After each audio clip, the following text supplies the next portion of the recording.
The heavy double doors at the back of the courtroom groaned open as two U.S. Marshals escorted a teenage boy through them. Shackles clanked with each step, echoing across the marble floor. His orange jumpsuit hung awkwardly on his slight frame, sleeves bunching at the wrists and fabric pooling at his ankles. He looked like a boy trying on a prison costume made for someone else. The name stitched on his chest read Mathers, E., but there was no mistaking who he was. Everyone already knew. The world had known for months. Eli Mathers, age 16, was not just another defendant. He had once been a Silicon Valley darling, celebrated in tech circles as the boy genius who built quantum-resistant encryption protocols when he was only 13. Tech blogs had dubbed him the Firewall Whisperer, while professors from Stanford and MIT had tried and failed to lure him into early college programs. Now, he stood trial for orchestrating one of the most damaging cyber attacks in U.S. history. The courtroom was packed.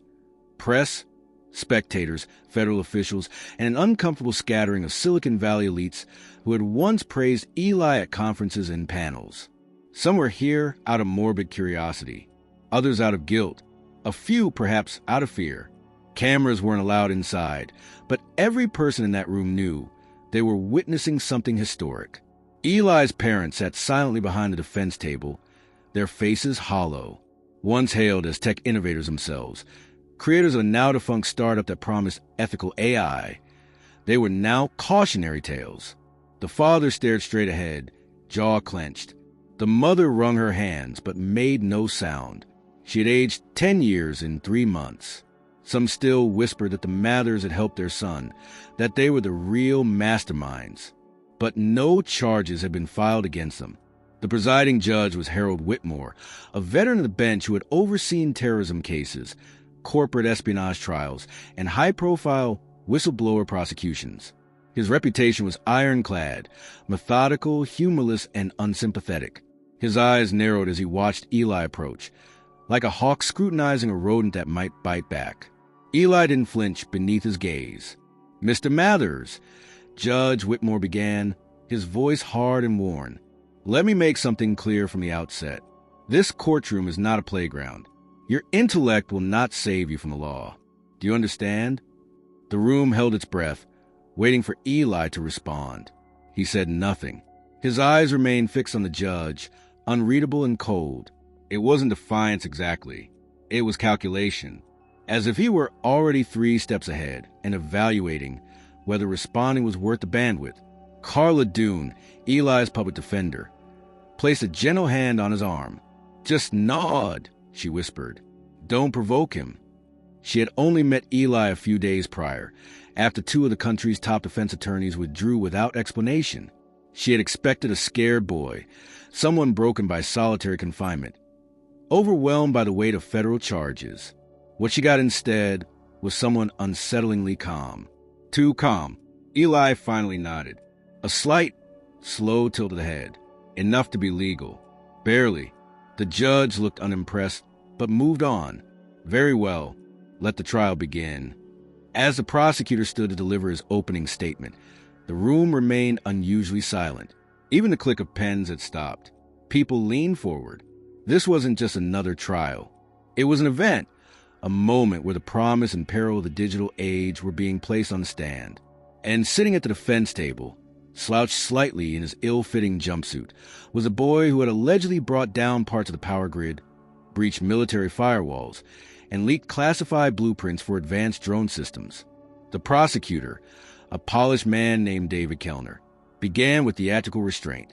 "Ladies and gentlemen of the jury," he said, walking slowly in front of them, "what you are about to hear is not fiction. It is not a television drama. It is not the plot of a thriller novel. It is real, tangible, dangerous, and it was orchestrated, allegedly, by that young man sitting right there." He turned and pointed deliberately at Eli, who didn't blink. "The evidence will show that Mr. Mathers executed a coordinated cyber attack on multiple federal systems, that he caused blackouts across the eastern seaboard, that he compromised national security documents that, if in the wrong hands, could result in real-world loss of life, and perhaps most disturbing of all, that he did it for no cause, no ideology, no foreign power, just because he could. Eli leaned back in his chair slightly, gaze fixed forward, not smirking, not protesting, just watching. Kellner continued, outlining a timeline of the attack, the volume of data accessed, the servers breached, and the consequences still rippling through federal agencies. He spoke with authority, but there was something rehearsed in his tone, something overly polished. Carla watched the jury. They were listening, yes, but some had already begun glancing at Eli again, as if trying to reconcile the monster being described with a thin-shouldered boy in chains. When the prosecutor finished and took his seat, Judge Whitmore turned to Carla. "Ms. Doon, your opening." Carla stood slowly. She had decided not to make a traditional opening statement. Eli had asked her not to. Instead, she walked to the center of the courtroom, hands clasped loosely. "My client is 16 years old," she said. "What you'll see in this trial is that while the government may have evidence, they do not have the truth. They have stories. They have assumptions. But they cannot explain the most critical question of all: how?" She paused, letting that word echo. How did a teenager in supervised custody, who was under digital surveillance, allegedly bypass the most secure cyber infrastructure in the country without leaving a single trace that aligns with his known methods? She turned toward Eli. "We will answer that question, but not today." The judge raised an eyebrow but said nothing. Carla returned to her seat. Eli did not look at her. His eyes were still locked on the judge. And for a moment, just a moment, it felt like the teenager in the orange jumpsuit was the one running the trial. The following day began with a noticeable shift in energy.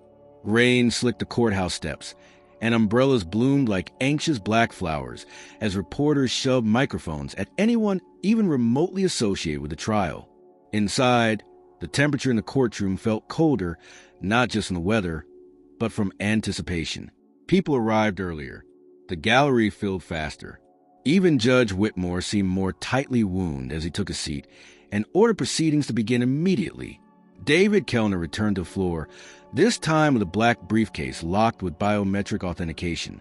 With a practiced flair, he placed it on the table beside the jury and opened it. From within, he removed a sleek, silver drive and handed it to the courtroom's IT technician, who inserted it into the secure government system linked to the court's projection screen. "We begin today," Kellner said, his tone solemn, "with irrefutable digital evidence." The screen flickered to life, displaying a cascade of timestamp logs. The first showed a breach into the Department of Energy's secure server farm in Virginia. The IP address was clear, unmasked. It traced directly back to a private residential network in Palo Alto. That much had already been leaked to the press weeks ago. What hadn't been seen before, however, were the sequences that followed. "We have here," Kellner continued, "over 3,000 access events, each within seconds of one another, penetrating levels of encryption that, until this breach, were believed to be uncrackable outside of government-developed quantum machines." He advanced the slides. Each showed a different agency: NOAA, FAA, DARPA, all access within a 10-minute window. Code fragments scrolled across the screen in bright white on a black background. Some in the gallery began to murmur. A few members of the jury instinctively leaned away from the screen, as if the code itself might reach out and tangle them. Kellner tapped his finger on the screen. This string here was found modifying a failsafe within the Eastern Seaboard's power grid infrastructure. It rerouted signals meant to regulate voltage across city blocks. It took technicians 48 hours to identify and isolate the anomaly. He paused, then let the next slide load. Photos of darkened city streets in New York, ambulances weaving between stalled cars, air traffic ground to a halt. And this, Kellner added, was the result. No one spoke. Even Carla Doon had gone still, lips pressed tightly together. She had reviewed this evidence. Of course, or rather, she had been shown it, under strict supervision, without the option to examine the original data. What struck her now wasn't the power of the evidence, but the absolute confidence with which Kellner presented it. There was no room for ambiguity in his voice, only certainty. "Your Honor," Kellner said, stepping back, "we now call our expert witness, Dr. Lyle Ronnick." A man in his 40s took the stand. His hair was thinning, and his tailored suit gave the impression of someone trying to look more important than he was. But his credentials were real. Former director of cybersecurity at Langley, now serving as chief consultant for a private cyber defense firm with government contracts. After being sworn in, Dr. Ronnick adjusted the microphone and cleared his throat. I have personally reviewed the attack vectors and digital signatures associated with this case, he said. In my professional opinion, they are the work of someone with not only advanced technical knowledge, but unrestricted access to critical infrastructure, knowledge that, frankly, exceeds even what I saw during my time in federal service. Kellner nodded. And were you able to determine the origin of the attack? Ronnick hesitated. Yes. The data trail points conclusively to a residential IP address linked to Eli Mathers. Carla stood. Objection. The word conclusively presumes intent and authorship. The witness is speaking to digital artifacts, not to human action. Sustained. Judge Whitmore said, though without conviction. He turned to Ronnick. Rephrase. The digital artifacts trace back to Mr. Mathers' home network. Ronnick corrected himself. Carla approached for cross-examination, her heels clicking softly on the polished wood floor. She stopped in front of the witness stand, gaze steady. Dr. Ronnick, are you familiar with the concept of digital obfuscation? He gave a cautious nod. Yes, of course. And can skilled programmers manipulate data trails to make it appear as though an attack originated from a location it did not? It's theoretically possible, yes. But not theoretically. Practically. Can it be done? Yes, he admitted reluctantly. With the right tools and knowledge. Tools and knowledge that someone like you would have? He frowned. I suppose. She took a step closer. You were a senior cybersecurity officer. Now you consult for a private firm that recently received a government contract to bolster federal infrastructure against exactly the kind of breach we're discussing. He shifted in his seat. Yes. Would you care to share the name of that firm? Kellner objected, but Judge Whitmore allowed it. Vantage Core Solutions, Ronnick muttered. And was Vantage Core Solutions awarded that contract before or after breach? There was a long pause. After, he said. Carla looked toward the jury. No further questions. But the damage had already been done. Whispers rippled through the gallery. Some jurors leaned into each other slightly, as if testing the safety of quiet speculation. Ronnick stepped down, visibly shaken. Carla returned to her seat, but not before glancing at Eli. His eyes met hers, and for the first time since the trial began, something flickered across his face. Not gratitude, not fear, but something closer to satisfaction. The next witness was another technician, brought in to explain the cryptographic anomalies within the logs. He was younger, clearly nervous, and his voice trembled slightly as he tried to simplify the terminology for the jury.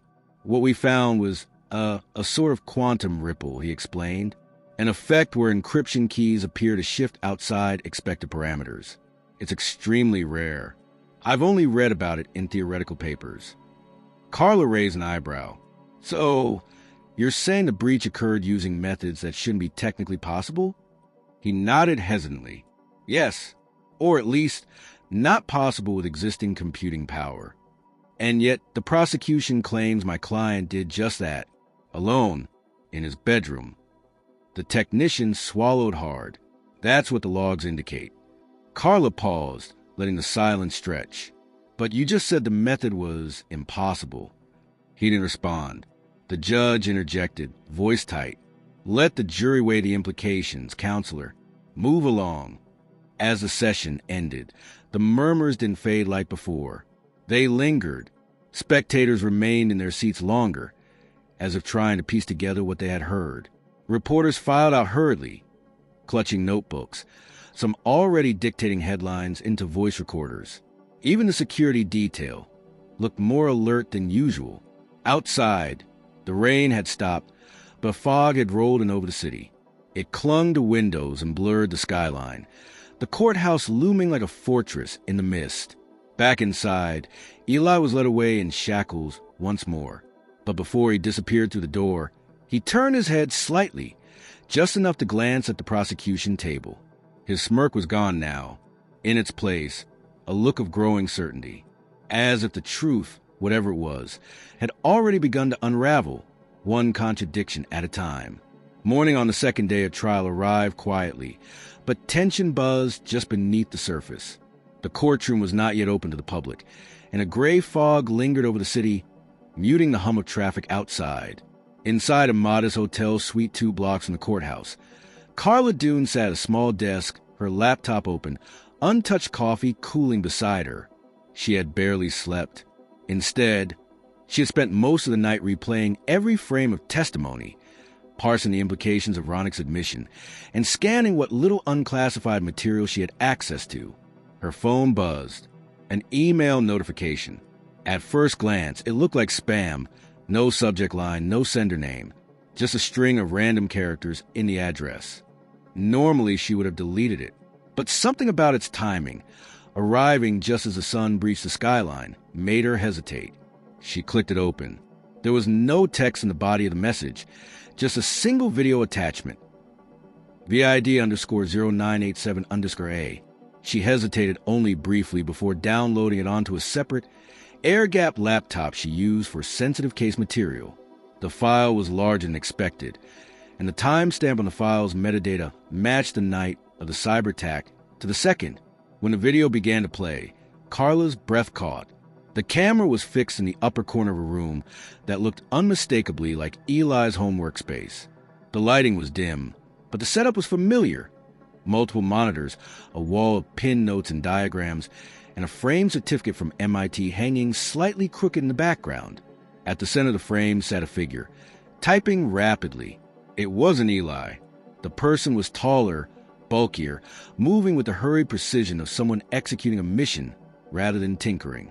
Their face was obscured by a hoodie, pulled low, and the screen brightness cast sharp shadows that prevented any clear identification. Still, there were tells. This wasn't Eli.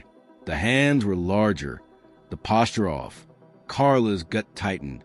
She rewound the video again, then paused on a moment. The figure leaned to adjust one of the monitors. Behind them, on a table, sat a half-eaten sandwich and an open bottle of soda, items not present in the crime scene photos.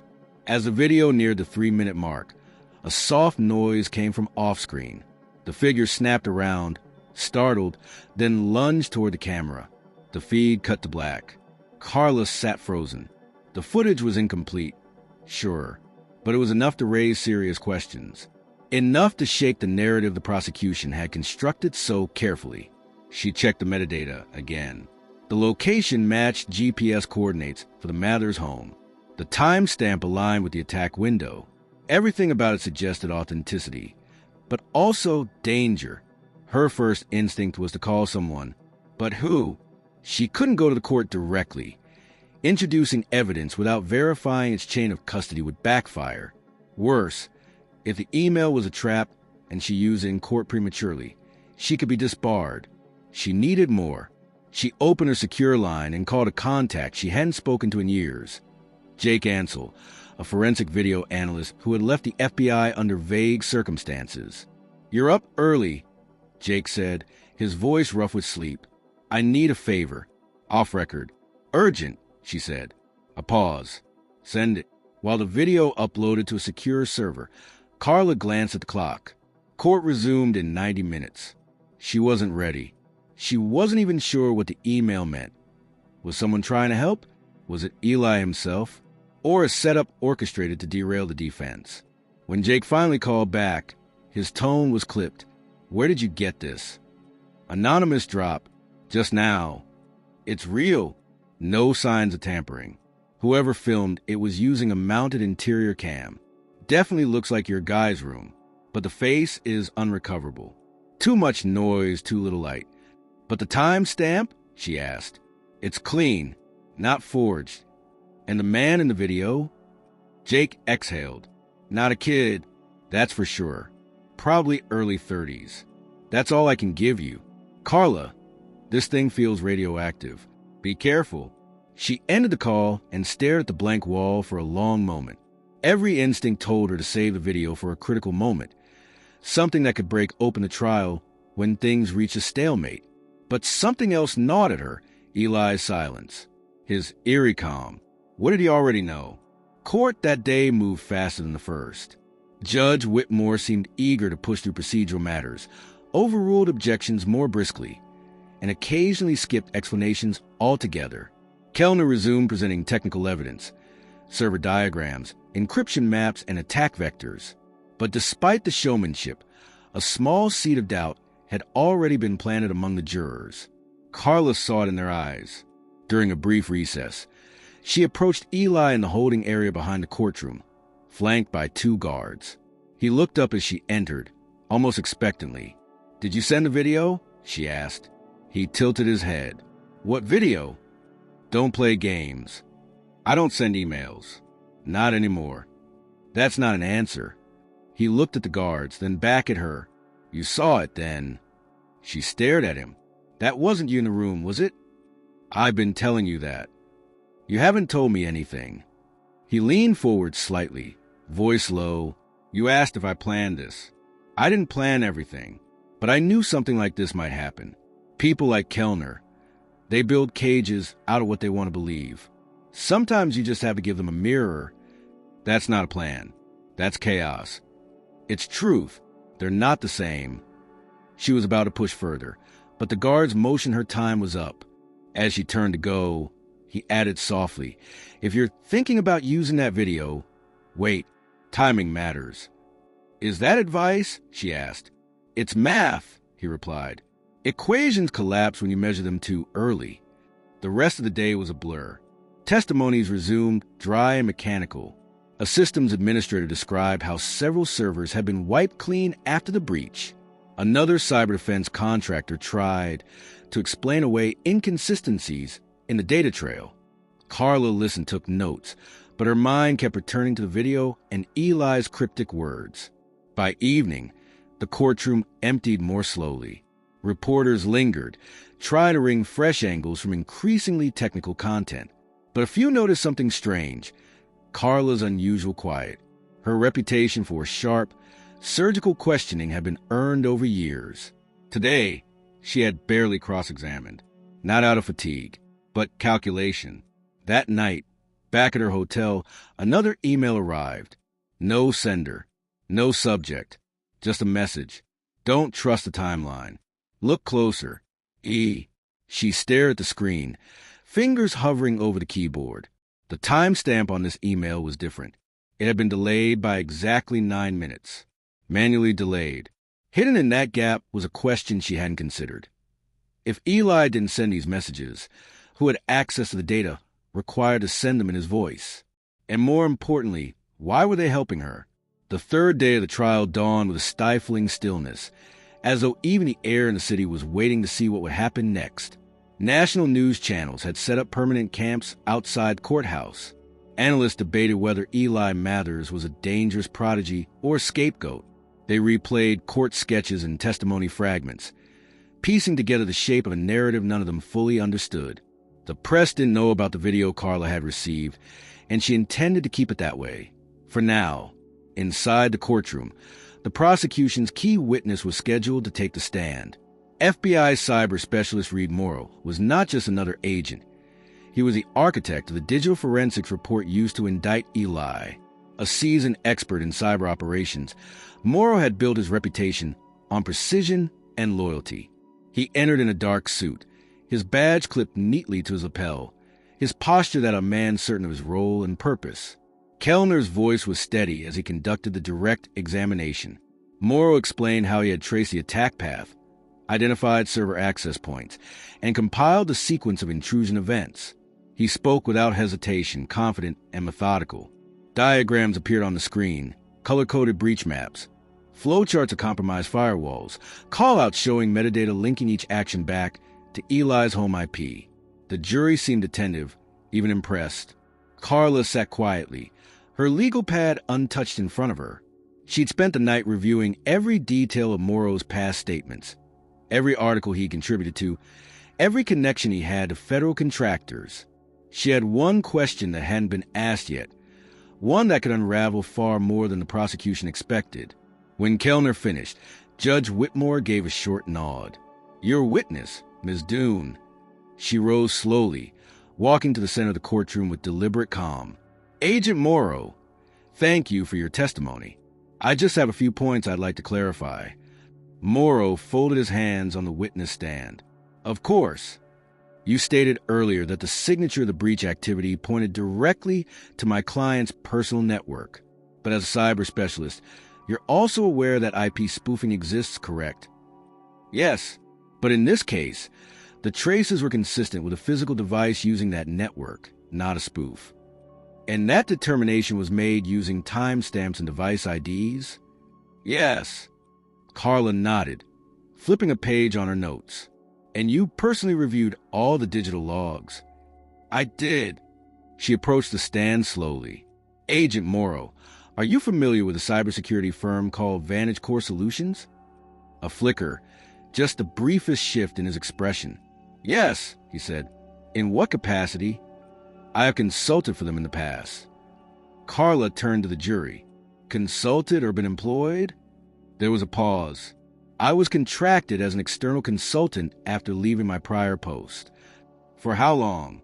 "Approximately 10 months." "Is it true that Vantage Core Solutions recently received a large federal contract to upgrade the same infrastructure allegedly breached in this case?" Morrow stiffened. "Yes, that is correct."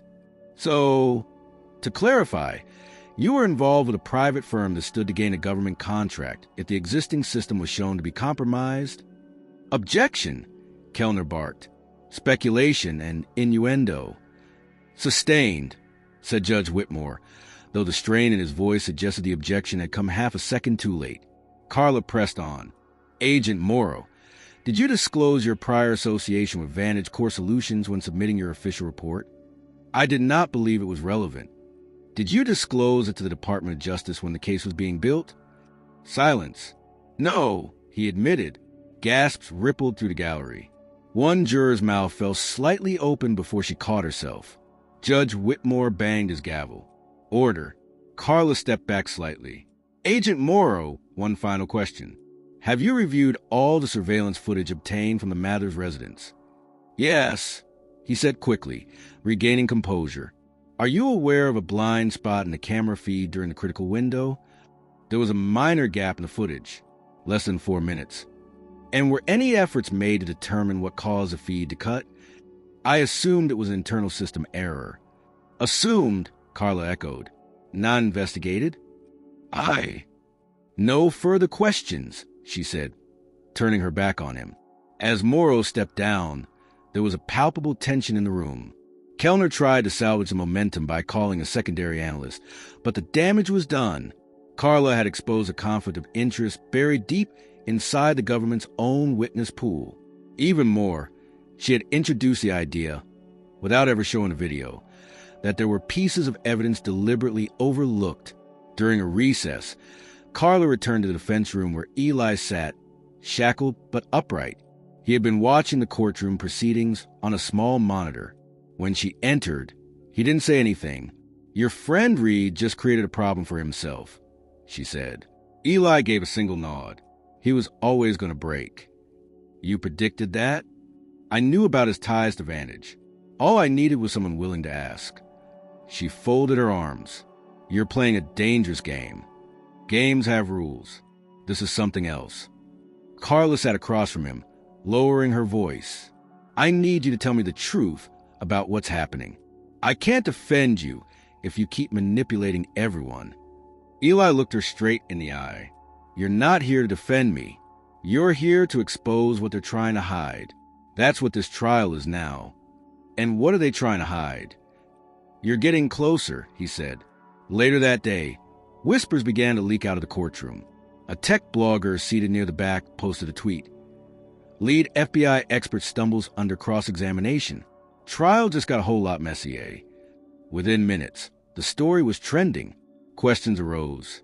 Who was funding the digital investigation? Why were surveillance gaps being dismissed?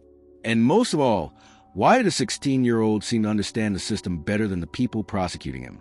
Outside, protesters began arriving again. Their signs were sharper now, more focused. Truth over contracts. Where's the other footage? Who benefits from a breach? Judge Whitmore saw the storm coming. His gavel fell heavier than usual when court reconvened. "Let it be clear," he warned, "that this court will not tolerate distractions or public pressure. We will proceed according to the law." But even he seemed to feel the edges closing in. As the day closed, Carla returned to her hotel with a new message waiting on her phone. This time, it was a single sentence. "He's not the only one who can fabricate data. Check Reed's server logs." She stared at it, chilled by the implication. If someone had tampered with evidence to frame Eli, the prosecution's entire case could collapse. But it also meant that someone inside the system had helped orchestrate the illusion, and they still hadn't shown their face. By the morning of the fourth day, the trial had taken on a life of its own beyond the courthouse. Overnight, a tweet from an investigative journalist named Malika Royce had gone viral. "This trial smells like a cover-up. Too many details don't add up." It was simple, but it struck a chord. Within hours, the phrase had become a trending hashtag. #CoverUpTrial. A digital storm was brewing. Carla Dune arrived at the courthouse early, hoping for a moment of quiet before proceedings resumed. That hope vanished the moment she turned the corner and saw the crowd. Protesters had doubled overnight, possibly tripled. Many carried handmade signs, "Free Eli," "Power Lies," "Who's really on trial?"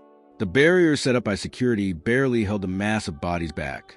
Reporters jostled for position, camera crews shouted, and drones buzzed overhead, capturing sweeping shots of the chaos. Inside, the courtroom itself remained under strict control. Judge Whitmore had ordered increased security and limited press access. Still, the murmurs of disruption leaked in, infecting the atmosphere. The jury entered looking more tense than before. The air felt charged, an invisible wire pulled taut between truth and manipulation. Carla sat at the defense table, trying to focus, but the message from the night before still haunted her. Check Reed's server logs. She'd spent hours trying to access any public records, only to find digital dead ends. What little she uncovered had been scrubbed. Someone had gone to great lengths to conceal Morrow's data trail. It wasn't incompetence. It was design. She opened her case file, pretending to review notes, but her thoughts were elsewhere. She glanced over at the prosecution's table. Kellner was stone-faced, pretending to ignore the media chatter and online backlash.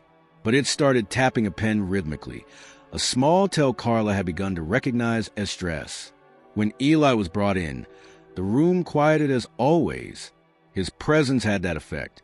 Despite being shackled, despite the jumpsuit still hanging awkwardly on his frame, he walked like someone who knew more than anyone else in the room. Carla caught his eye as he sat down. She didn't nod. She didn't speak. But her gaze told him she needed answers. The judge called the court to order. Kellner stood, preparing to call his next witness. But before he could speak, Carla rose. "Your Honor, before we proceed, I'd like to request a brief sidebar." Whitmore narrowed his eyes, clearly irritated. "This had better be necessary. Ms. Dune." "I believe it is." They approached the bench. Kellner joined reluctantly. "I've received information suggesting that digital evidence submitted by the FBI may have been altered prior to inclusion in the official record," Carla said, voice low but firm. "Specifically, inconsistencies in the metadata associated with Agent Morrow's server access logs." Whitmore looked unimpressed. "Do you have proof of this claim?" "Not yet," she admitted. "But I intend to file an emergency motion for an independent forensic audit." Kellner immediately objected. "This is a delay tactic. She's introducing phantom evidence based on hearsay. We have a schedule to maintain." "It's not phantom," Carla snapped. "You just don't want it traced." "Enough," Whitmore said. "Ms. Dune, you have until the end of today's session to provide some foundation for your claim. Otherwise, I will consider this an attempt to obstruct." "Understood." Back at the table, Eli leaned slightly toward her. "That was bold." "It's not bold if I can't back it up." "You will," he said simply. Kellner called a new witness, a cyber network technician from the Department of Defense. The testimony was dry, technical, and added little that wasn't already part of the digital trail. But it provided time Carla needed during a break. She slipped into a private room and used a secure line to call Malika Royce. "Ms. Royce, this is Carla Dune. I need your help. You want to confirm what I tweeted this morning? I want to know what you know." There was a pause. "I have a source who used to work in digital oversight for federal contractors. They claim the evidence in Eli's case was curated, not just filtered. Specific logs removed. The guy got spooked and cut off contact, but not before showing me a timeline mismatch." "A mismatch in what?" "In the initial server intrusion logs. Some were created 6 minutes before the breach even occurred." Carla froze. "That's impossible." "I know. Can you get me that proof?" "I can try. But if I do, you have to go public. This can't stay in that courtroom." "I'm not interested in press. I'm interested in the truth." "That makes two of us," Malika said. Later that afternoon, during another recess, Carla returned to the defense holding room. Eli was seated again, arms folded, staring at the blank wall. "What do you know about those server log timestamps?" He glanced over. "Enough to know they weren't supposed to exist. They point to someone inside the system, someone with access before the attack started." He nodded. "That's why they had to frame me. Because if it wasn't me, then it had to be someone they trusted." Carla sat down across from him. "Tell me something. You said before you didn't plan everything, but you knew something like this would happen. Did you leak anything yourself? Did you help it along?" "No," he said without hesitation. "I didn't need to. All I had to do was be there. Everything else was already broken. I just made it visible." She studied him. His expression was calm, but beneath it, she sensed something deeper, grief, maybe, or guilt. It was hard to tell. When court resumed, the tension had thickened. Protesters outside had grown louder, and 2 had already been arrested for attempting to breach the perimeter. News outlets were reporting on the increasingly hostile atmosphere. Inside, Judge Whitmore looked paler than usual, his hand trembling slightly as he shuffled papers. Then, unexpectedly, he recessed early. No explanation, just a curt announcement and the hammer of his gavel. The courtroom emptied in confusion. Back in her hotel room that evening, Carla received another anonymous message. No text, just a file. She ran a scan. No malware, just a document. An internal memo from Vantage Core Solutions, dated 3 days after the cyber attack. It detailed a proposed contract amendment, referencing vulnerabilities discovered during the breach investigation. The date on the memo was a full day before Reed Morrow submitted his report. She stared at the screen, stunned. It was the first undeniable proof that the timeline had been falsified, and it meant the trial wasn't just flawed. It was designed that way from the beginning. The courthouse trembled once more under the weight of what was unseen. It was late afternoon when the man in the gray suit arrived, slipping into a side entrance while the public session was adjourned. He carried nothing but a slim briefcase and wore a silent expression, one that changed the air in the courtroom. The guards at the door hesitated. The courtroom veteran they escorted seemed unrecognizable when he walked in. The judge's posture shifted. The spectators hushed themselves, as though even instinct sensed that this was not business as usual. Carla Dune was returning to the defense room when one of the marshals intercepted her. "Ms. Dune," he whispered, "you might want to look up." She turned in time to see the man in the gray suit take a seat behind the prosecutor's table. No badge, no escort visible. He sat silently, hands folded in his lap, and looked at Judge Whitmore directly. The judge looked back for just a moment before averting his eyes. Carla's pulse quickened. Something about the man radiated authority, the kind that does not announce itself but simply is acknowledged. Court reconvened. The judge cleared his throat, glancing toward the prosecution's side. "Mr. Kellner, proceed." Kellner rose, annoyed but composed. He presented a new exhibit, a sealed file from a federal cyber operations archive, presented under court confidentiality. Yet, before he could detail it, the man in the gray suit raised his hand. The room stills. The judge paused. "May I be heard, Your Honor?" The voice was calm. The judge nodded. The marshals turned to watch, but made no move. "I represent." He did not name the client. the national security interest of this court's docket, I ask, in the interest of expediency and accuracy, that certain portions of this exhibit be excluded from public record and instead handled in sealed-in camera sessions. The judge stared at him. Carla felt every whisper die in the gallery. The man in the gray suit neither blinked nor wavered. His presence made clear that someone at the highest level was monitoring the proceeding. Kellner protested. "This is ex parte, Your Honor. We haven't been given notice." The judge nodded slowly. "The request is granted. The courtroom will recess to private consultation." He banged the gavel. The gallery emptied under stiff silence. Carla noticed a faint tremor in the judge's hand. She had never seen him so clearly off balance. In the hallway outside the courtroom, Carla confronted the guard at the door. "Who is that man?" she asked. The guard shook his head, glancing toward the conference room where the sealed session was held. No name given, no credentials shown, just told to handle things quietly. Carla's mind raced. She retrieved her phone discreetly and opened the encrypted message chain. The message from E had said only, "He's watching." She now understood what that meant. Once the sealed session concluded, the judge returned and announced that only the jury and legal counsel would proceed further in closed chambers for the remainder of the day. The press was barred. The public and spectators were asked to vacate. Carla exchanged a look with her client through the glass partition.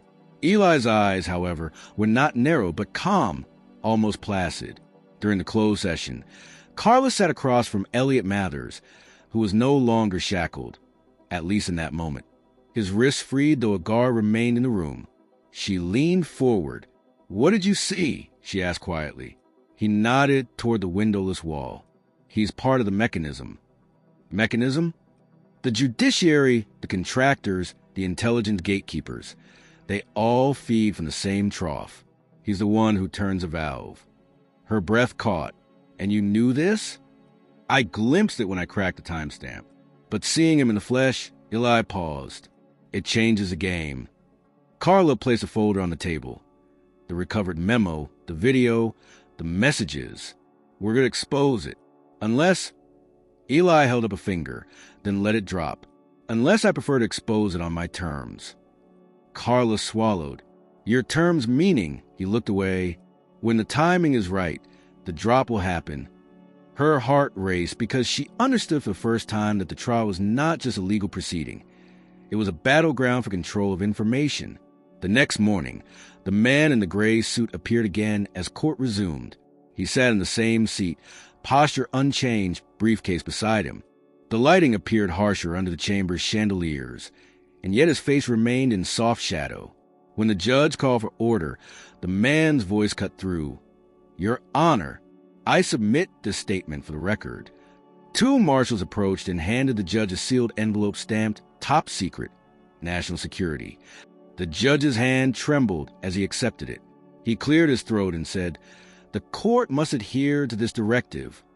The jury exchanged glances. The prosecution's lead counsel immediately closed his notebook and nodded, the first sign of capitulation Carla had seen. Carla rose. "Your Honor, with respect, I must object to any proceeding that excludes defense counsel from examining evidence." The judge hesitated before responding, voice strained. "I understand, Ms. Doon. However, the court has received higher instruction." The gallery gasped. Carla fought to keep her composure. She knew that something rigorously dangerous was happening, something beyond the rule of law. Later that day, a reporter slipped Carla a note during a break. "He is not listed in the building log. The marshals deny his assignment." Carla stared at the scrap of paper. The words felt like a detonator. Who was he? She wondered if he was the man controlling the camera feeds, the server logs, the breach timeline. Was he the final piece of the puzzle? She glanced at Eli. He was watching her, a faint, knowing look flickering across his face. That evening, after court adjourned, Carla received it. Another email. This one. "You cannot beat the signal if you're filtering static. E." She stared at the screen. The man in gray was more than a threat. He was a signal. The courthouse was his stage, and they were playing his play. When the court reconvened the following morning, Something had changed, not just in the public's mood or the atmosphere around the courthouse, but inside the walls of the courtroom itself. For the first time since the trial began, the spectators were utterly silent without being asked. The murmurs, the coughs, the side comments, gone. Even the press, reduced now to a skeleton crew of vetted outlets, sat still. The tension had finally grown too dense to escape. Judge Whitmore entered with a stiffness that bordered on reluctance. His robe looked heavier, his gaze unfocused. And once more, seated quietly behind the prosecution, the man in the gray suit observed everything motionless, his expression unreadable. If he had spoken to anyone that morning, no one saw it. If he had made a call, it wasn't documented. He simply arrived and watched. The room seemed to rotate around his presence. Then Eli stood. He hadn't been called. Carla had not requested a witness motion. There was no scheduled defense testimony for that day. Yet, as if compelled by some internal clock only he could hear, Eli rose from his seat with a slow, controlled grace. The bailiff took a hesitant step forward, but the judge raised a hand to stop him. "Mr. Mathers," Whitmore said, his voice tight, "you are not authorized to address this court." Eli didn't sit back down. "I am the accused," he said clearly. "I have the right to speak." His voice wasn't raised. It didn't need to be. It carried with a precision that made microphones feel redundant. The acoustics of the room, the breathless silence of its occupants, it all worked in his favor. The judge hesitated. He looked at Carla. She didn't move. Then he looked at the man in the gray suit. No reaction. "Proceed," Whitmore said at last. Eli stepped forward, slowly, methodically, to the center of the courtroom. He wasn't in chains. For the first time in the trial, he stood as though he had come not to defend himself, but to instruct the room. "You've been told I did this," he began, "that I used my knowledge, my tools, my mind to breach systems I wasn't authorized to touch. You've been told that I caused chaos, that I disrupted power grids, endangered lives, threatened national stability. You've seen evidence that seems impossible to deny." He turned to face the jury. "And I agree it is impossible.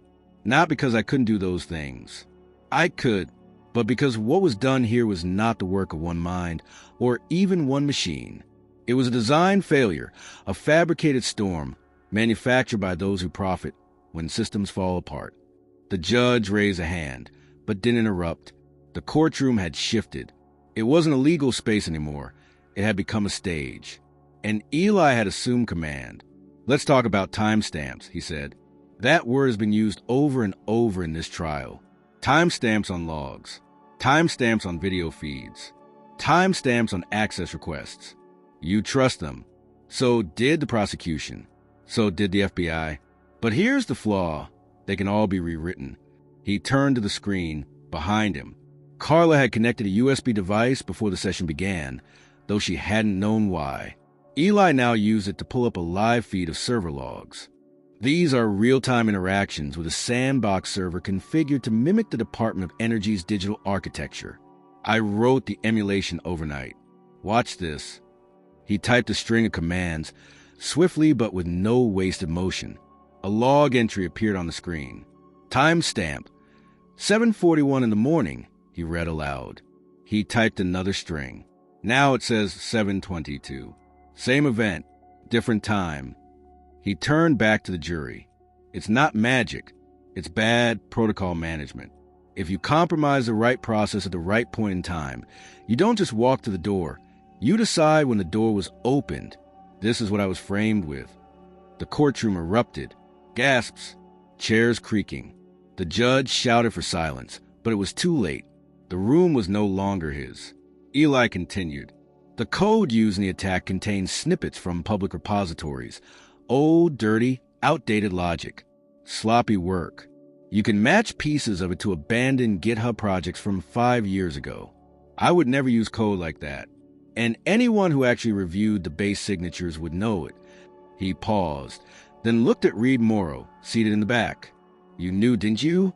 Reed didn't respond. "The reason the logs don't line up is because they were forged before the breach occurred. Someone wrote the conclusion before the crime, and then they needed a name. They needed someone smart enough to make the story plausible, but young enough to discredit. Someone isolated. Someone visible. He turned to the judge. And you let them do it, whether by fear, pressure, or complicity.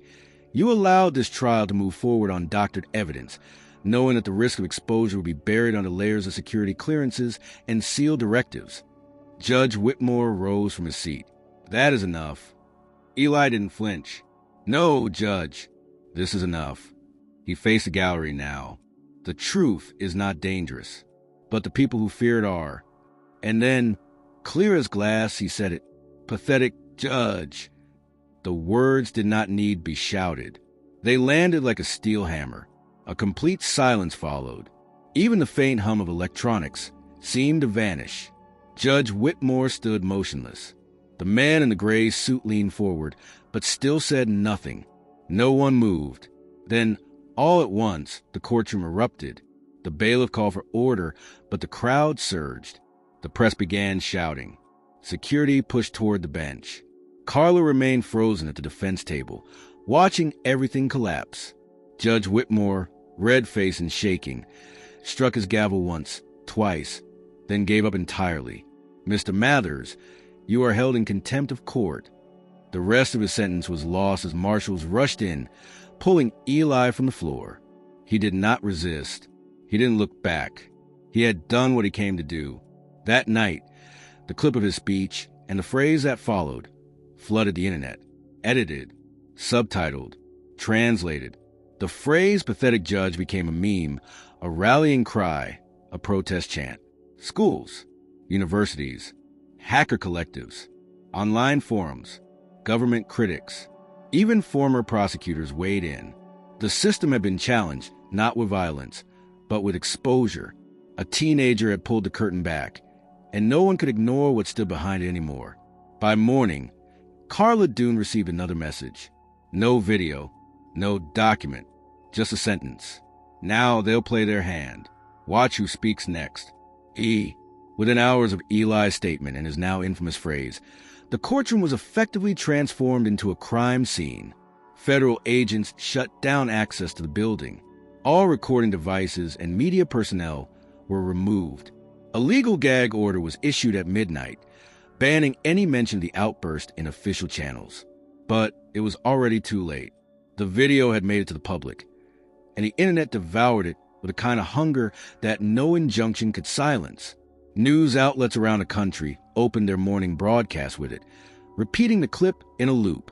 Every commentator had a theory. Some said Eli was a hero, a boy genius turned whistleblower exposing systemic corruption. Others painted him as dangerous, an arrogant manipulator leveraging his intelligence to undermine authority. The debate raged. Polls surged. Protesters filled the streets outside federal courthouses in 5 different states, most of them holding signs with single phrase written in bold font. Pathetic Judge. The next morning, Judge Harold Whitmore walked into his own courthouse under heavy guard, his face pale, his mouth drawn into a tight line. He refused to speak to the press. He refused to acknowledge the public response. But everyone in the building knew what had happened. His authority, once absolute, had fractured. Meanwhile, Carla Dune found herself locked out. An official notice arrived at 6 o'clock in the morning. She was barred from seeing her client until further review, on grounds of misconduct for allowing him to speak in open court. She tried to appeal the order immediately, but no one answered her calls. Her law license was now under investigation. No warning, no hearing, just an overnight decision issued under emergency authority from the State Bar Association. She arrived at the courthouse anyway, hoping to argue her position face to face. The marshals at the entrance didn't even let her pass the front lobby. This is a violation of procedure, she told them. I'm his legal representative. I have the right to consult with my client. One of the agents, clearly uncomfortable, simply repeated, "You're not on the approved access list anymore, Ms. Dune. Orders from above." Who's above? No answer. Across the lobby, 2 reporters recognized her and moved toward the glass doors. Microphones in hand, they started shouting questions, most of them variations of the same theme. What's going on inside? Who is Eli Mathers, really? Was he right? She turned away from them without speaking. In her hotel room, Carla sat at the edge of the bed, staring at her phone. She felt as if she'd been surgically removed from her own case. The last message she had received from Eli was still on the screen. Now, they'll play their hand. Watch who speaks next. It was already happening. On the national morning shows, a new spokesperson had emerged from the shadows. Director Nathan Solis, a name few outside the intelligence community had heard before, appeared in a carefully scripted press conference. Flanked by two Homeland Security officials, he addressed the Eli Mathers trial as a matter of ongoing national security. He offered vague assurances that federal processes remain intact, while warning that irresponsible dissemination of sensitive material, even in court, can pose real threats. The press conference was staged but precise. The message was clear. Anyone supporting Eli was putting the country at risk. By noon, Carla's office had been broken into. The building manager called with the news. Door lock forced, hard drives missing, papers scattered, no sign of forced entry at the front gate. Whoever had done it knew exactly what to look for. She rushed back to the building, but the damage was done. Her case notes, the physical backups of the server audit, the video file, all gone. A second gag order arrived by courier. This time, it came with a threat. If she released any additional information about the evidence she had received anonymously, she would face federal charges. By the afternoon, she was sitting alone in a cafe on the edge of the city. Try to reconnect with the one person who hadn't yet disappeared, Malika Royce, the journalist who had initially sounded the alarm. "They're boxing me in," Carla said when Malika answered. "They pulled my license, took my files, froze me out of the trial. I can't even talk to Eli anymore." "I know," Malika said. "They flagged my press credentials too. I've got 2 editors asking if I'm being watched. I probably am. We have to move faster." "There's a problem," Malika said. "That memo you sent me, the one from Vantage Core Solutions, it's disappeared from my backups. Completely. Even the server logs were wiped clean. Someone hit my cloud account with a 0-day exploit I've never seen before." Carla exhaled slowly. "They're covering everything." "Yes, and I think they're not just trying to protect themselves. They're preparing to end this, whatever that means." There was a long silence on the line.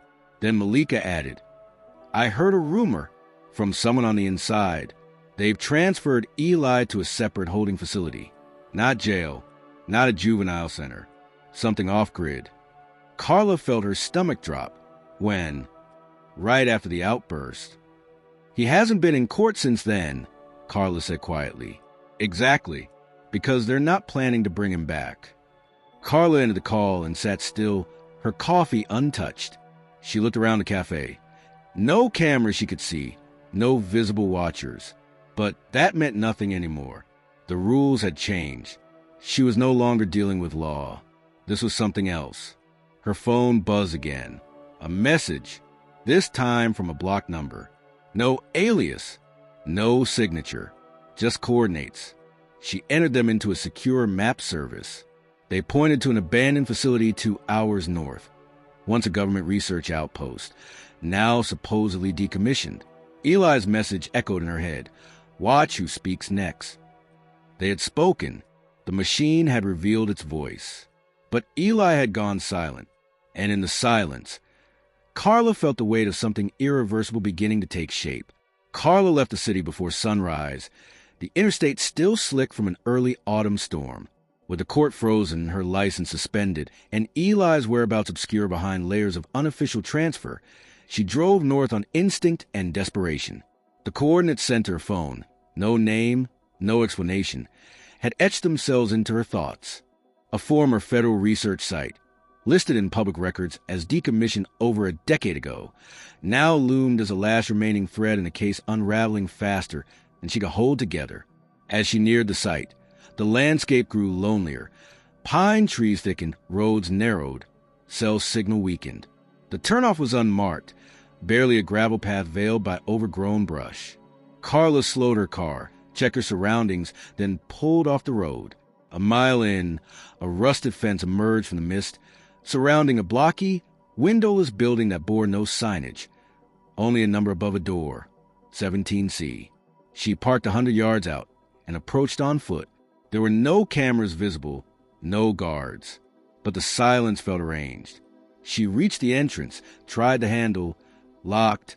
Nearby, a panel with a keypad blinked faintly. She had nothing to enter. She stepped back, scanned the perimeter, and saw the faint outline of another door around the rear. It, too, was locked, but its panel was older. She reached into her bag, removed a portable signal jammer, and powered it up. The screen buzzed, and the panel blinked twice before shorting out. With a click, the magnetic lock disengaged. Inside, the air was still and cold. The hallway smelled of dust and metal. The walls were lined with inactive security consoles and broken monitors. Her footsteps echoed off the cement.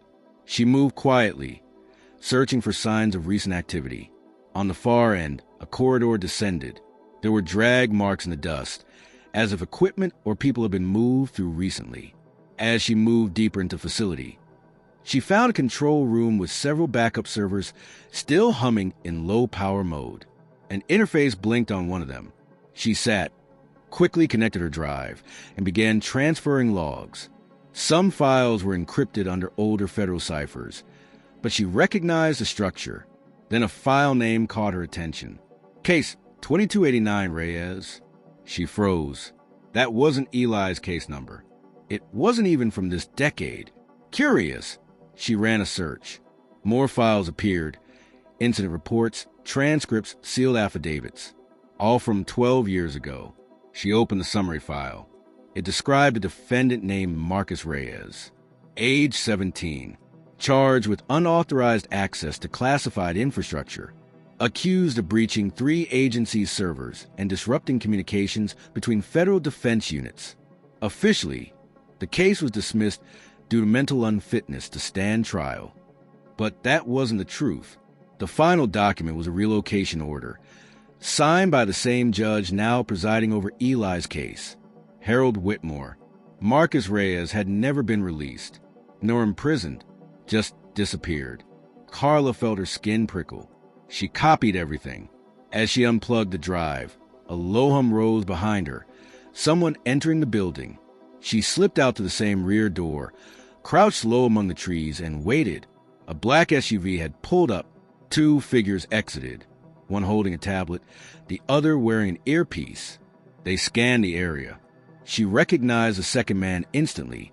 He had sat behind the prosecution 3 days ago, the man in the gray suit. She didn't move until they were inside. By nightfall, she was back in the city, hidden in a co-working space still open after hours. She connected the drive to a secure terminal and ran a decryption sequence. The data confirmed everything. Reyes had been handled exactly the same way Eli now was. The same kind of digital framing, the same vague charges, the same shutdown of access and information flow. But Reyes had no public defenders, no viral moment, no Carla Dune. Carla traced Reyes' last known address, an old apartment in Fresno. She drove out the next morning, notebook in hand. The building was still standing but half abandoned. She found the landlord, an old man who remembered the family. They were quiet, he said. Smart kid, always working on something. Then one day, black cars showed up. The mother moved out 3 days later, left everything. Do you know where she went? No, he said, but I heard her say something strange the day she left. Something about someone else taking her son. Not the police, not the FBI. Carla pressed further, but he had nothing more. Back in her car, she pulled up voter registration databases, old census records. The Reyes family name vanished after that year. No credit history, no job filings. It was as if they'd been erased.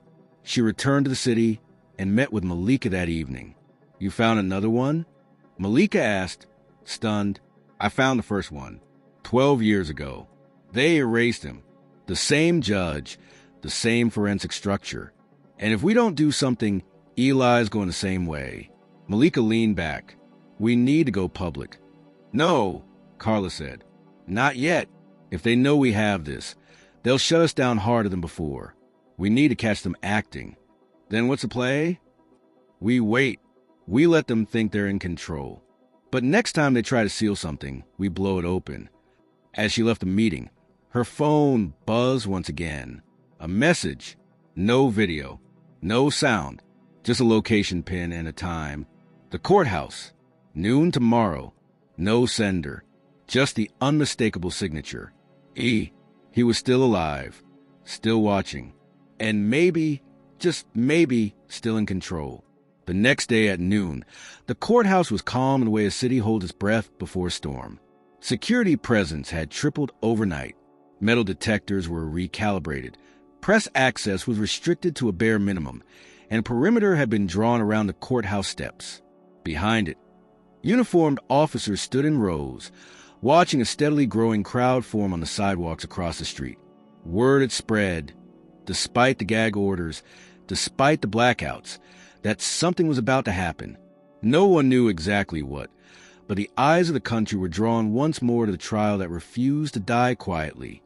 Carla Dune entered through the staff entrance using her suspended access card, which miraculously still worked, whether that was an oversight or something else entirely. She didn't stop to question it. Inside, the building's usual hum was replaced with tension, so sharp it seemed to cut the air. She moved quickly, carrying with her a laptop, 2 flash drives, and a sealed envelope containing every piece of evidence she and Malika had uncovered about the Reyes case. The courtroom was half empty when she arrived. The jury had not been seated. The judge was absent. Only Kellner and 2 federal clerks remained, huddled around their table. She walked straight to the defense table and waited. At exactly 12 o'clock, the doors opened, and the man in the gray suit entered without ceremony. He walked to his usual spot behind the prosecution and sat down, placing a single folder on the bench beside him. No one spoke. A few moments later, Judge Whitmore entered from his chamber, looking exhausted, his robe slightly disheveled. He surveyed the room and hesitated when he saw Carla. "I was told you were barred from further proceedings," he said. "No one stopped me," she replied, voice level. "This court is not in session." "Then let's make it so." He narrowed his eyes. "You're not in a position to dictate procedure. I'm in a position to force the truth into this room," she said, stepping forward. "Unless you prefer I take what I have to the press, standing outside." Kellner stood. "Your Honor, this is highly irregular." "I have a video," Carla interrupted, turning to him. "A surveillance clip recorded from inside Eli Mathers's room the night of the breach. It shows a person not yet identified, using his workstation. Someone older, someone with access. The footage was suppressed by someone inside the prosecution's digital chain." Kellner's jaw clenched.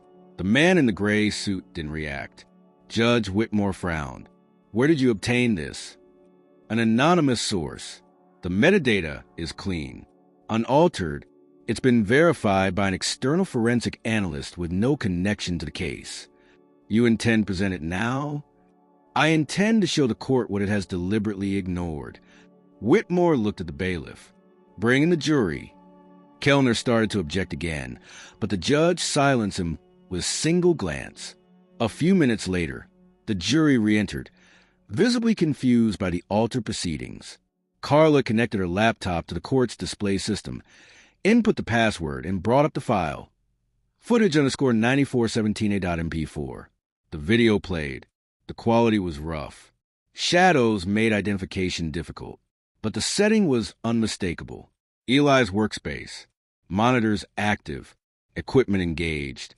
A hooded figure typing rapidly, inputting code while a series of commands scrolled across the screen. As the video reached a critical point, the courtroom went silent. The hooded figure moved toward the camera, then turned slightly. A flash of a profile. A scar on the chin. The face was incomplete, but Carla had enhanced the frame enough. She froze the image, then looked straight at the man in the gray suit. "It's him," she said. Every head turned. The man didn't blink, didn't speak. Carla walked to the bench, pulled out the second flash drive. This contained security clearance documents identifying him as a private intelligence contractor operating on behalf of the Defense Cyber Initiative, a group that has repeatedly funneled false breach data to government agencies to push through covert infrastructure budgets. He is not a witness. He is the architect. Judge Whitmore said nothing. Carla turned back to the video. This was not just a cover-up. It was a fabrication from the start. The evidence was planted. The breach was simulated. And Eli Mathers was chosen because he could understand what they had done, and because they knew most people wouldn't believe him. The jury stared at the frozen image. The judge finally spoke. "This man," he said quietly, "is not officially recognized by any agency with authority in this courtroom." "Exactly," Carla replied. "And yet he's been here every day." Kellner's voice cracked for the first time. "Your Honor, we request an immediate recess." Carla shook her head. "You're out of time." She walked back to the defense table, opened a sealed envelope, and laid out 3 documents: the Reyes case files, the memo from Vantage Core Solutions, and the offshore account ledger tied to Judge Whitmore's name. "Your Honor, unless you want these released publicly, I suggest you reconvene this trial as a full evidentiary hearing." The judge stared at the documents. His eyes, once sharp with control, now looked glassy, uncertain. Then he stood. "This court is now in recess," he said. But it wasn't control. It was fear. As the bailiff moved to clear the room, chaos erupted. The jury stood but did not exit. One shouted, "Is this real?" Another demanded to see the files. Carla didn't stop them. She handed out copies. The man in the gray suit stood slowly. His briefcase remained unopened. He walked to the door, turned once toward Carla, and gave the slightest nod. Then he vanished into the hallway. Outside, the crowd had grown into hundreds. When news broke that the video had been played and the courtroom effectively broken open, people surged forward. Police barricades held barely. Chants began again, different this time. Not just free Eli. Now it was show the video. Show the truth. Carla stayed behind, alone in the courtroom. She sat at the defense table, her hand shaking slightly now that the adrenaline had worn off. A deputy entered with a note, handed it to her, and exited without a word. It was printed on plain paper. No signature, just one sentence. "He's gone." And beneath it, a timestamp. It was from 2 hours earlier. Eli Mathers had vanished from federal custody. Not escaped, released. It was just past midnight when Carla returned to her office, or what was left of it. The main door hung slightly ajar, its frame splintered from the earlier break-in. She didn't bother calling the police. There would be no report worth filing, no record that wouldn't be intercepted or suppressed. Instead, she stepped inside carefully, closed the door behind her, and turned on a single desk lamp. In the silence, her thoughts echoed louder than any siren. Eli Mathers was gone. Not escaped, gone. No record of transfer.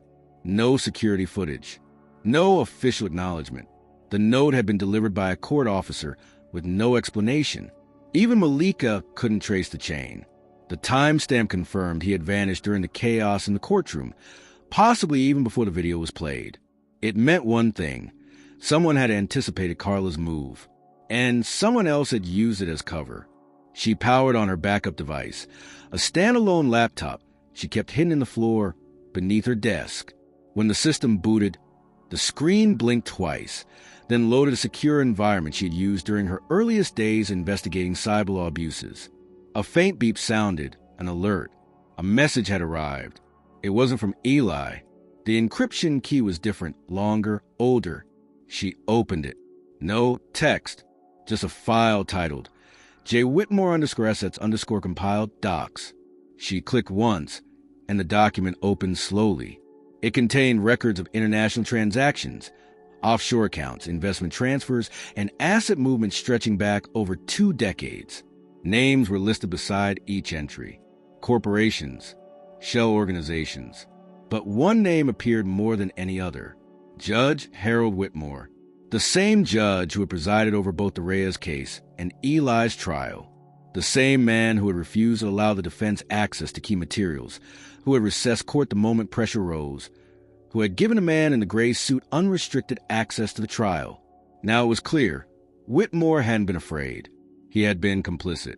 Carla leaned back in her chair, the weight of the truth finally tangible. The judge wasn't a pawn. He wasn't even a gatekeeper. He was an executor, a willing agent of suppression operating from within the judicial system under the guise of national security. Moments later, her phone buzzed again. This time, the message came from Eli. Check the judge's offshore accounts. She nearly laughed. It was too perfect. He already knew she had them. He was telling her what she had already discovered. Not to inform, but to confirm. They were still communicating through action, through implication. And there was more. She pulled up the metadata embedded in the document. Hidden deep within the file properties was a short list of usernames, digital handles tied to transaction initiations. One stood out, Gray_17. She traced the handle through archived contractor databases, intelligence clearances, and procurement documents. The trail led back to a covert joint initiative between a defunct cybersecurity firm and a federal division listed simply as Unit Zero. The lead analyst on the program, Reed Morrow, the same FBI specialist who had testified against Eli, the man who had faltered under Carla's questioning, the one who had left the Bureau 2 years ago under classified circumstances. It all clicked. Morrow wasn't just sloppy. He wasn't just involved. He was a designer. She pulled open an older drive and began restoring a deleted folder, one she had assumed was corrupt. Inside it were fragments of interviews from a whistleblower who had approached her office years before, but disappeared before they could meet. The man's voice was shaky in the recordings, distorted to protect his identity. But his warnings were specific. They use kids, he had said. Bright ones. Isolated ones. They monitor academic networks, science fairs, hackathons. They identify potentials. Then they wait. For what? The interviewer, Carla, had asked. For them to slip or be made to slip. What happens after? They disappear. Or they get rewritten, just like Reyes. Just like Eli was about to be. Unless she loaded the files, collected every log, every account, every photo of the man in the gray suit, every satellite capture of the decommissioned site Eli had likely been held in, and prepared them all into a secure folder. She knew what she had to do. Across town, Malika Royce was woken by the buzz of her phone. Carla's voice on the other end was sharp, fast, electric. Send it all to 3 international outlets. Use your back channel to the Scandinavian Alliance reporters. I want it gone from U.S. jurisdiction within an hour. Are you sure? This story isn't national anymore. It never was. Eli was never the threat. He was a response. And what are you going to do? I'm going to make sure they can't bury him again. Carla ended the call and grabbed her coat. She took the drive with her. The real one, not the decoy they had stolen. And she headed straight for a secure site she had once used in a corporate whistleblower case 5 years earlier. The place was abandoned now, but the infrastructure still worked. She arrived, plugged the drive into the uplink, and hit send. The data broke into fragments, dispersed across a dozen encrypted tunnels. Time to arrive in different time zones, in different editorial offices. The truth had left the building. By dawn, the files had surfaced in Norway, Japan, and Switzerland. They were being translated, authenticated, verified. A video attached to the package included a recorded statement from Carla. Not dramatic, not emotional, just a clean, precise summary of what had happened. What the court had tried to suppress. Eli's name trended again, this time with context. News anchors around the globe debated the implications of the leak. Government officials refused comment. Intelligence departments went dark. And in the middle of it all, Carla sat alone in the office, waiting. Then, without warning, her laptop shut down. Not a crash, a kill command. The lights in the room flickered. Her phone went dead. She was about to reach for the backup system when a second screen she hadn't touched lit up, an old terminal monitor connected to a line she hadn't used in years. One line of text appeared. Welcome to the unfiltered world. Let's begin. Signed, E. By the time Carla left the secure site that morning, the world had already begun to tilt. International outlets had picked up the story and plastered it across front pages with stark headlines. U.S. teen hacker was framed. Leaked documents revealed digital cover-up. Justice system used to disappear whistleblowers. But this wasn't just a scandal.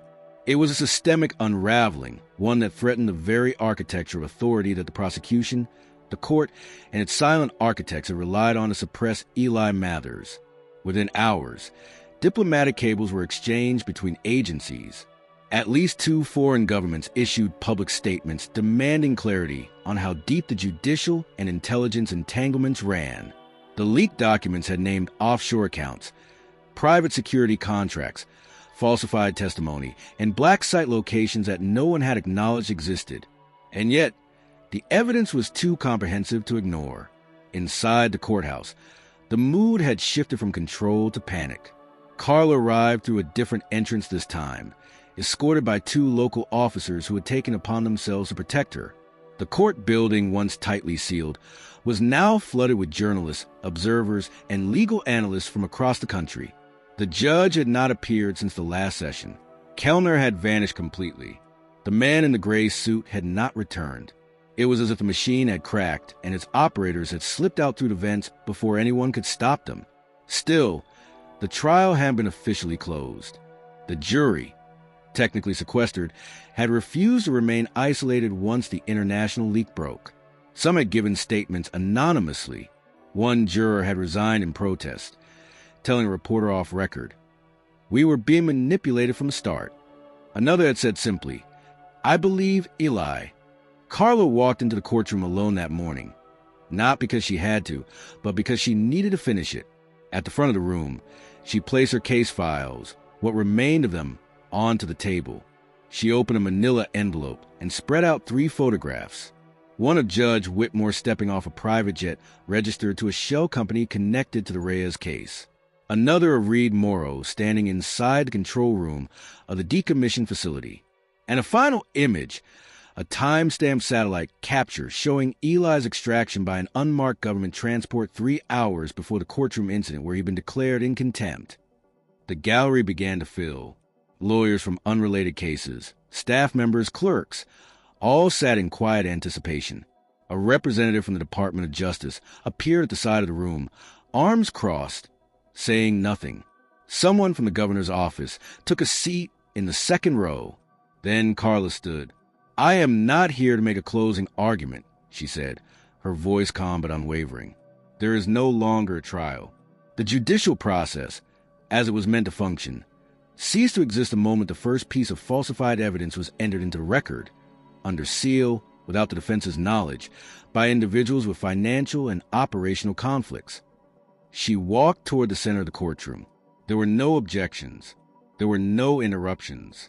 The man who presided over this case is no longer seated at that bench. The prosecutor who built this narrative has not returned. The agent who submitted the foundational evidence has been exposed as a paid contractor for the very firm that profited from the breach response. She gestured toward the photos. But more than that, this court became the scene of something much older, something worse. It became a tool not for justice, but for control. Carla paused. Eli Mathers was not on trial for what he did. He was on trial for what he understood, and they feared that understanding more than any crime he could commit. A woman in the gallery, a state representative, judging by the badge on her lapel, stood and asked, "Do you know where he is now?" Carla shook her head. No, and maybe that's for the best, because if they could find him, they would erase him again, like they did with Marcus Reyes, like they may have done with others whose names we'll never learn. The room was quiet for a long time. Then the door at the back opened, and a bailiff handed Carla an envelope. She opened it slowly. Inside, a typed letter on official letterhead. Effective immediately, Judge Harold Whitmore has submitted his resignation from the federal bench. An internal ethics investigation is underway. Further information will be made available through official channels. Signed by the Chief Justice of the United States. Gasps broke out across the room. The DOJ representative stood, left without a word. Carla remained still. She knew this was not justice. This was damage control. But the cracks were there now. They couldn't be hidden anymore. A few hours later, a statement was issued from the Department of Justice.